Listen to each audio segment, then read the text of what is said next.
So ayan guys, maraman tayong Kia Kito 5. Ito ay top overhaul guys. Ayan, bago na yung cylinder head.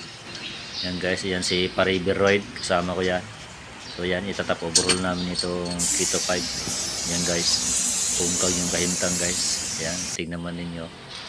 So ayan guys, in-install na namin. Hindi ko na pinakita sa inyo kung paano ito ma-install nating cylinder head, pati yung valve sa timing niya guys, sa chain. So yan, install na natin yung kanyang injector at saka makuha na tayo guys, may bleeding na tayo sa ating fuel injector.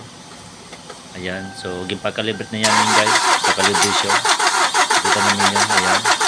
So bleeding muna tayo guys para under natin yung unit. Ayan, kita mo na guys.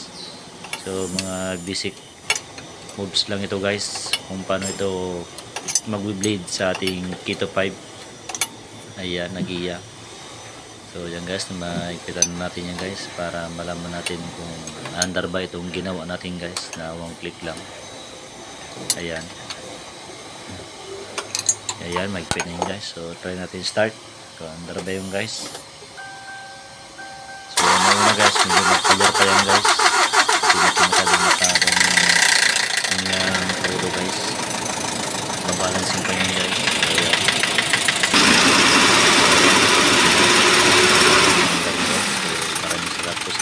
YouTube channel, Maris lang po yan. Bye bye.